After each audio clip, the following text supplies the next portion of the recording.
Hello and welcome to Superweek TV. My name is Jomar from the brand leadership community. This topic we're going to cover today is the culture of data for organizational innovation. And today I have with me Steen Rasmussen, welcome back, Thanks. Kelly Wortham, and Till Büttner from DHL. Quick round introduction, self-introductions. Steen, just in terms of data and organisation, what's your overall involvement been? So I think from my side, probably there's a lot of different aspects. I will probably take the angle for a lot in relation to Nordic that I co-founded. That back in 2017, based on a long data journey, we made the transformation, being able to go to a 30-hour, 4-day work week with full salaries. Yeah. So that's kind of saying, how can you use data in practice, not just talking about, not just using it to sell more stuff online, but actually if you look at it from an operational perspective, there's so much to gain. Yeah, no, fantastic. Kelly, this is right down your alley, right? You want to give us a bit of a background? Yeah, awesome. Kelly Wortham, I am the founder of the Test and Learn community, and obviously in experimentation, we use data all the time to make better decisions. And one of the things that the experimentation industry is kind of known for, hopefully, is using experimentation to push the envelope in innovation. One of the things that I like to do is use experimentation outside the digital spectrum for innovation. So for example, in hiring practices and retention practices, so a little bit further trying to find the right people, keep the right people, and make sure that we have not just customer satisfaction, but employee satisfaction. Absolutely. And Till, not a small organization, right? Yeah. For sure not. So, and by no means have any lower focus on innovation. Do you want to give us a bit of a background on where you're at the moment at DHL? Sure. So Till Büttner, working for DHL now since 11 years, trying to push our organization to work with online data more and more. I actually say online data because we are a data-driven company. Logistics doesn't work without any data. It's just not a thing. But when it comes to online, too much in corporate environments, too often people think about gut feelings and how they behave online with this, think this is the best. So actually driving them to use data, to see how customers behave and what's in best interest for the customer and how we can drive innovation with this, online innovation really with this is a thing for me. Yeah, because it's amazing, with online and with your existing data that you have with transactional data, it's what they've done where online really shows intent, right? And that's how do you communicate that across to the other departments? I think is probably not a small challenge, right? Correct. Yeah. Now, Steen, if we look now, all full transparency, I was a part of that transformational team in the organisation. So what I can say, what was fantastic was yourself and Henrik saying, hey, you know what, this is where we want to go. We want to go from 5 days to 4 days, but that's not your journey alone. No. You guys, we're going to give you the empower to tell us how we are going to do it. And to me, that was so transformative, and also in the sense that we've had a book written about that journey. We've all been interviewed by television and radio and stuff like that. If we can go a little bit deeper in terms of the 4-day work week, what role did data play in that transformation? So you can say data played probably the most dominant role in the sense that from the beginning we were running a platform called Office Vibe that was constantly measuring the vibe in the office. So on 36 different parameters were people feeling that they were getting the attention and so on, and overall it's a job satisfaction. So like Kelly talked about the people first, because we couldn't make this change. We couldn't force this change on people. We needed to have them as part of the journey. So it's really important having this constant dialogue with them, or this constant input from them, to know that we were still on the same journey. because honestly, I think we tried. So our manager of the director of the manager of the board, he came to us and he said he had never seen a company trying so many change management processes at the same time. It was insane with 400 something with different things we tried and kept a bunch of them. I think we ended up usually keeping 90 or 100. Yeah, they were the post-it notes, right? Yeah. But so things we tried and failed and kind of, so to do the iteration, so we were only, so finding all the ideas that people had everywhere and then testing them to see would be part of a package we could actually use for something. And if it made people's lives harder or better or worse. So having this meter all the time monitoring people or making sure that we kept them in a safe space. Yeah. That was an intense process. Yeah, absolutely. But also a bit of cheating, right? In the sense that, because if I said to Till, listen, Till, I want you to work 20% faster every day. You have to deliver 20% more every day. You'll say, well, Steen, that's right. Nice try, Steen. Yeah, that sounds very ambitious. I'm not sure I can deliver on that. And then I say, well, if you do that Monday to Thursday, I'm going to give you Friday off. Then Till is more likely to say, hang on. Let me check my calendar if I can squeeze something in. Yeah. And some of the results actually came higher than the 20% efficiency, right? So again, I have inside knowledge on that one. So Kelly, tell us about, dig a bit deeper on how you use data in your I suppose your objective with innovation. Well, it's very similar. I mean, a lot of what you just said is actually an experimentation culture. Yeah. Very much so, right? It's about failing quickly and learning from those failures. It's a test and learn culture where, you talk about sticky notes, whether they're physical or digital, but the idea is you put all the ideas out there in some sort of idea library that you share with the organization. And that is, so important. You get the ideas out there, you share them with each other. You talk about, what is the problem you're trying to solve, why it's a problem, why you believe that it's a problem, what data you have out there that says it's a problem. And then you have to try. And when it fails, you have to talk about why it failed and what we learned from it and what we're going to do next. And that conversation and that sharing is how we learn together. And that continuous process of iteration is how we learn. And we all do it in our day-to-day jobs on websites and apps. But it's when we turn it around, like I was talking yesterday with Fosca, we do that. We should be doing that with our test results, like we personalize on our website, but we can also personalize in our results sharing. We also can do that with our hiring practices and our retention practices and, pretty much so everything that we do internally.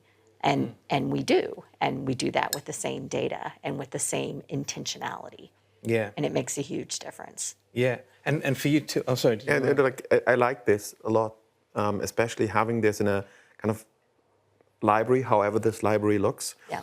Because I see often that, especially in bigger corporations, a lot of silo work is done and people test, people do also like around HR stuff. Yeah. But this gets siloed and then others can't benefit from it. That's right. And actually I felt myself with this because we are going through a transformation with my team since 2.5 years, since 5 years. And every year we are actually changing something in the way how we work together, in the way how we work with data, in the way how we collaborate with stakeholders. What I haven't done until today is note this down so other team leads, other areas can really learn from this, learn from our mistakes so they don't step into them. And the thing is, which I often also in bigger corporations see is they see it as a failure. And with this, they're like, oh, hide it. Please don't talk about this. Put that under the rug. And that's why I like Steen's approach of, no, we share this. We get everybody in and we talk openly about this. Because everything we test is always a win. Because if we wouldn't have tested, we wouldn't have known that this is not good. And if we test, we always test against the second worst thing because we don't know what is best. So we just take the next thing we think is good. Doesn't mean it is good. So for sure, we need to have this mentality of, it's okay if we fail, but we learned, we go on, and we note down so everybody know. Yeah, someone has said, I don't know who said it, but failure is the most important part of success. That's right. Yes. And if no one said that, you can quote me on it.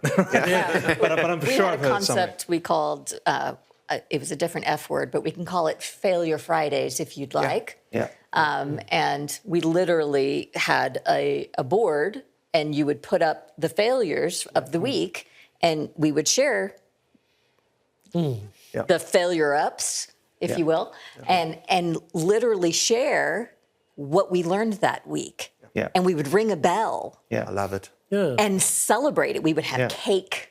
yeah. And it became part of the culture because it was so important, because this is where learning happens. Yeah. This was Yeah. Gary Angel who introduced this. And it was so important because if we don't share when we mess up, we don't learn. So, and that's fine to share, but I think the challenge is if the culture isn't there That's right. to do that. So That's how you introduce it, though. Yeah, So- but someone that has needs to to come start. from the top, right? Yeah, But sorry. someone needs to start. Yeah. I think that's it. We have a fantastic colleague who's a product owner who has a Scrum Master mindset, kind of gone through all of those in all the years. And at some point he came up and was like, I will invent the Fuck Up Friday for us. We don't share the dailies, but he wanted to create this culture of let's talk openly what is going wrong. So every Friday for half an hour, people can get together and talk about in general what was going wrong in their life, where they fucked up. I love the idea of doing this actually for a week or for like the last period, whatever it is. But it needs someone to step up. But I don't think it has to be an executive sponsor. I argue against that, actually. Well, I also feel, if I can argue for that, is that who's got your back when you do make a mess? I'm not saying it's not important to have an executive behind your back. I'm saying it doesn't have to be the executive that introduces the concept, because the executive can leave. But you have the culture thing. We at one point we were talking to a client, and they were, as a basic thing in relations to introducing A/B testing with them. But they were a very strong engineering company, and they had one of their core principles. They were a zero-error culture. And the problem was that then you couldn't possibly do an A/B test, because if the result came out better than if you had a positive outcome of an A/B test, that meant that the first guy hadn't done his job correctly. So then, because then it wasn't perfect, right? So you had an error. Does it make sense? So because they were like everything has to be perfect the first time. Oh. Right? Yeah, and that was so ingrained. So it took them years to get out of that and saying, okay, world is changing. This is not physics.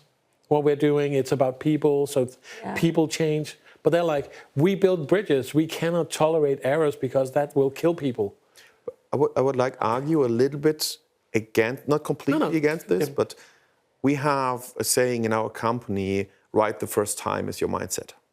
So you strive for being right the first time. It doesn't mean you are always right, and you will fail, and that's completely okay. But at least you try to be right first time. Well, and that's kind of also a mindset thing. But I like, we had a client in the Middle East, and their core principle was that you had to get it right second time. So the assumption was that you would mess it up the first time, but then you have to learn and had to make it better the second time. Like an MVP. But It's a really positive approach to things, right? So you feel that, okay, now I just have to get started so I can do something, and then I can improve it. But there's also the concept of what's happened to the word play. Yeah, we've forgotten that. And if we realize what the importance of play That's is, where innovation happens. that's where kids learn. And it's drained out of, there's no time for play. It's all work.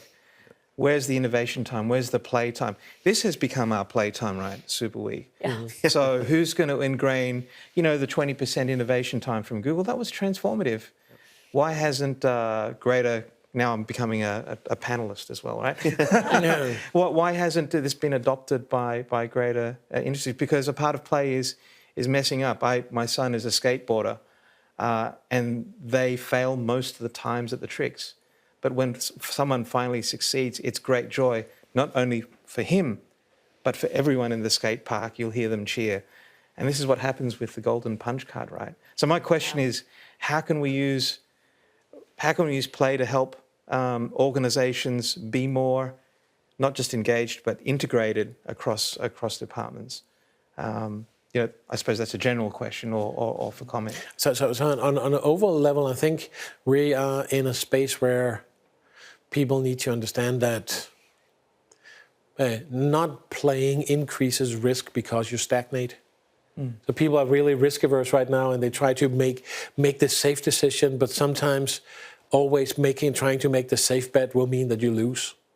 Because you don't grow and you don't change, and you're always following in somebody else's footstep that went there first. So play is kind of, you know how I like to say, I like to fuck with the formats. Yeah, well, Till's already dropped the F-bomb, so go ahead. I'm sorry.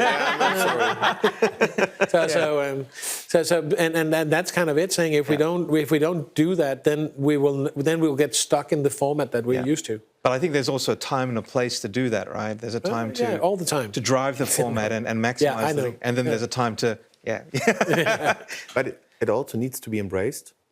Like I can see that, especially like people here at Superweek, we are all somehow nerds. We all have this play gene in us. We all want to do this. So actually, most of us perhaps find the time to do and to innovate. But we talk about the organization, we talk about stakeholders, we talk about product owners, we talk about people we try to influence perhaps for innovation. And there it's really hard, because what I see is they often they're so packed with stuff that actually, just from our perspective, actually working with data is already on top of what they actually want to do. So if you then try to squeeze this play in, it will go wrong. So I think it needs the cultural change, so play has a part which is embraced by everyone. And there I think this needs an executive sponsor, because it needs someone from the top who says, you have playtime. Perhaps we should phrase it differently. And it's not just a mission, but it's like... So now we're all yelling. I would argue the easiest way to make time for play is to encourage an executive to attend events like this, because it will light them up. Absolutely. And then they, seriously, and I'm not just, trying to blow smoke up, but very seriously, their synapses will be fired, and they will be inspired, and they will realize where innovation happens, and they'll get the spark, and then they will go back to the organization and go, we need to do X, Y, and Z. Yeah, and I brought up Thomas Tuckner in the last episode, and I'll bring him up again, because that light bulb has clicked. I think this is second or third Superweek, and they've been involved in other events. And, a 5-day commitment here for many includes the work time, the downtime, and also play time as well, right? Yes. So that's where I think that is a great point. And it's hard because for some of us, that means you have to give up your spot. And you don't want to do that. But if you have the opportunity to tell, I'm lucky, I'm a solopreneur, it's just me. But in the past, before that was the situation, I did actually encourage my leadership, you need to go, because you need to understand what these events are providing. Because until you understand what's happening at those events, number one, you don't understand the value of the events, and then you'll understand who you should send. That's what I tell them. And I think the challenge is when they hear the word events, they think of big trade shows with no soul, with lots of... That's right. And so then I explain to them, until you attend, you don't understand what's actually happening, and you don't know who to send, well, and that's why you need to go. And exactly the point being, in 2016, this man to your left said, we need to do Measure Camp Copenhagen, and I went into event mode. Okay, what does that mean? Da da da. And you're like, everyone I asked, I said, Measure Camp, what is it? They said, yes, it's on a Saturday, but I can't really explain it until you've experienced it. That's exactly. And the same with Superweek, right? You can't really explain it until Until you someone's go. No, because then you try to quantify. You say, okay, who are the speakers and how many slots are there, and and that's just half of the experience, right? It's also not about just the sessions, or and it's about the small talks. It's about the things you have in between, the connections you build, The conversations the conversation we have we over lunch have. and dinner. Exactly. In the spa. And I'm like, I'm a first joiner this year. I wanted to go here since 5 years, and I never had the chance to. And I knew what Measure Camp is, right? Going to Measure Camp since 11 years or something like this. And everybody told me it's Measure Camps on steroids. I was like, I think I have a feeling what this is. I didn't. I didn't have. So being here now and like completely exhausted after 5 days and excited at the same time, taking so much home, I think you have to really experience this, or at least get them into like a Measure Camp or something. Yeah. But what I see missing, and I will already think about if I can convince my boss to get here, or at least to a Measure Camp, but is the commitment. We are all passionate, like I can't describe. I don't know anyone who is not passionate who's here. Sometimes I don't see this commitment and this passion in our VPs, SVPs, whoever in corporate. And so I can see there's a problem getting them into those so they really understand what we're talking about. Yeah, and it is, so we're talking about data and transformation. None of you have measured any metrics at all, right? So it's all emotional. So I mean, the question is, how do we feed that back to management again? Because we can't always say try, but hopefully they're watching this, because this is we're expressing the emotion in terms of what it actually means when you're sending staff here, or when you're promoting it to senior professional, and when every year you're coming here and saying, hey, we need to represent here. Yeah. And it is not a lead generation activity. It is a really source of innovation. But it's been such an honor to have the three of you from very diverse areas here to talk about innovation and data. Thank you, Steen. Thank you, Kelly. Thank you, Till. And stick around. We still have a few more episodes to come. My name is Jomar from the Brand Leadership Community. Signing off for this episode of Superweek TV. Look up Superweek on LinkedIn, and we'll see you next time. Thank you.